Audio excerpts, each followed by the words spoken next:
First thing you want to do is lay all the lights out in front of you on a table, or in this case, I put it in the trunk of the car I'm going to be installing it in.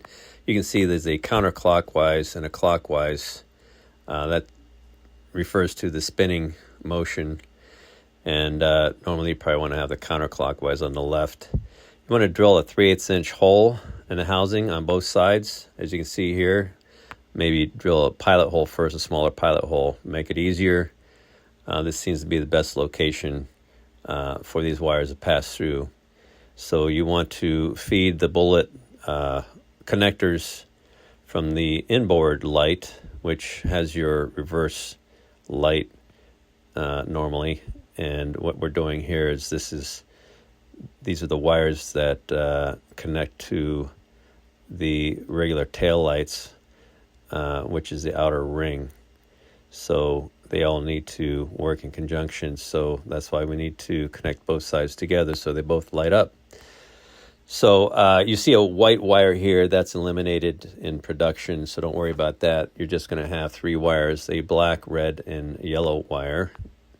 And you feed that through, and once you get it through that hole, you have a black sheath around all the wires that you want to feed through that hole until almost the end. The black box stays inside the housing, and then you feed those same bullet ends with the green plastic protector back inside the housing on the outboard portion. We're working on the right side or passenger side housing right now, and you pull that black sheathing through and feed it into the other side.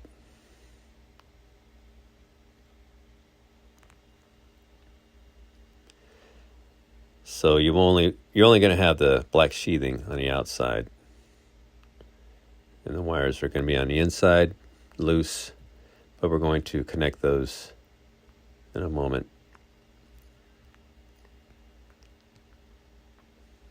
Now you can see how that goes, and you can feed the 1156 base out through the hole that we're going to connect when we're all done to the stock wiring harness, and that lens just pops into place like originals. Now we give you a couple tubes of this E6000.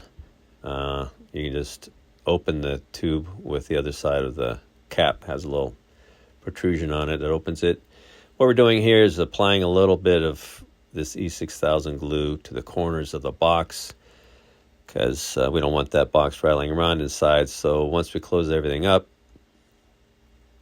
we want to position it so that it's inside that housing and the glue kind of holds it in place out of the way. You don't have to be in a huge hurry here. It's not super glue. It gives you a little working time. And then you go ahead and pop that lens back into place. And you can use a screwdriver to position that box. If I was smart, I would have pulled that connector out, but not a big deal. You can fish that out with a screwdriver as well. So make sure that you have room for the socket that's going to bayonet mount inside that hole there. And then we're applying a little of that same E6000 around the sheathing to seal that and to kind of keep it in place so it doesn't get yanked out of place. And that will dry pretty quickly. Okay, so I'm positioning the box, make sure it's in there. You can kind of have it angled and out of the way. And once the E6000 is dry, you can have these little strands that you can just pull right off. That's a great thing about this stuff. If you get a little sloppy with it, you can remove it pretty easily, but it holds well. And then now we have to connect everything. Now we have a situation where if you don't want the spinning feature when you apply the brakes or turn signal, you just disconnect the yellow wire. And this is showing how that is. So that's the right turn signal. And then here comes the brake. So we don't have the spinning feature. We just have that middle outboard disc light coming on. Now we want to glue these into place so that we don't have any shorts once everything's put inside there. And so put a little dab of E6000 on each of those rubber connectors. I guess they're protectors, so they don't slide out and have exposed metal. You don't want to have any exposed metal on any of those wires or connectors. So use the E6000 to keep those things together. Also, you can use it to get the sheaths of the green protectors. You can put a little in between each one of those to kind of put those together and keep them together a little bit better. You can put some on the end there too.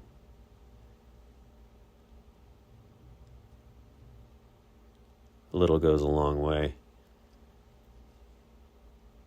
So yeah, put it on all the ends and all the connectors. Just make sure that those things are sealed pretty well before you put together and the glue is dry.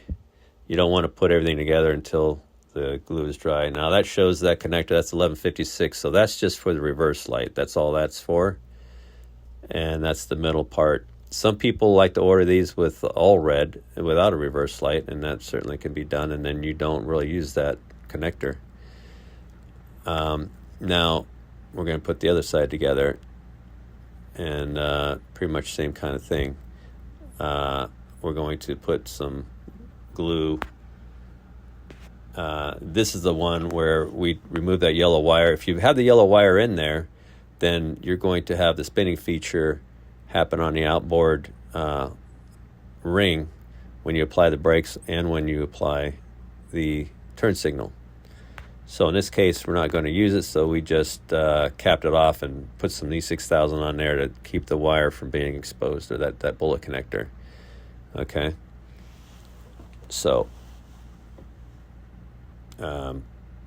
you have that 1157 connector there, that base, and that's going to get fed through. And then we're going to also do the same thing with that box. Put some E6000 on the edges of that, so we can place that out of the way so it doesn't rattle around. And you can apply it pretty sparingly. Doesn't need a lot, but once you get it in place, you can always put a little bit more on it through the opening if need be. Yeah, get that all in place. Get our wires sorted. Put the 1157 connector out of that hole and get that in the right position. Okay, you want to make sure that the lens is facing the right way. The more angled, taller part is on the top. Okay, and you just snap that into place. Yeah, looks like it fell through, so we got to pull that back out. But at any rate, that's why we have screwdrivers. And yeah. Okay. So I'm going to get that box in position so it's out of the way. You can take a look at that socket. You can see that when a bayonet's in there, it's got about 1/4 of an inch. It goes up inside the housing, but then you also have a little bit of the end of the base and wires. So once you're satisfied with how everything is in there, you can click that into place and take another gander. Make sure that box seems to be it's in the right place. And then once you think everything's sufficiently tucked out of the way, go ahead and leave it for several hours before you finish up to make sure that glue is dry.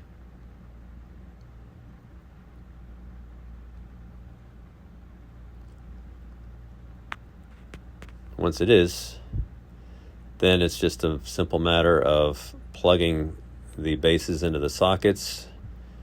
The one with the one contact is the 1156. That's for your reverse light that goes on the inboard. And the other one has two contacts on the bottom. That has the 3 wires. And that goes on the outboard. And it just bayonet mounts. That one, the prongs on the side are even, but this one you have to line it up properly because the prongs on the sides are uneven. That's to get the right connector to the right contact on the socket. So make sure you have that lined up properly, put it in there and give it a twist. Make sure it's snug. And you're almost done. Now it's just a matter of twisting those back in there, and there's kind of bayonet mount in there too. And they go in just kind of one way, and you twist it about a quarter turn, and they should stay.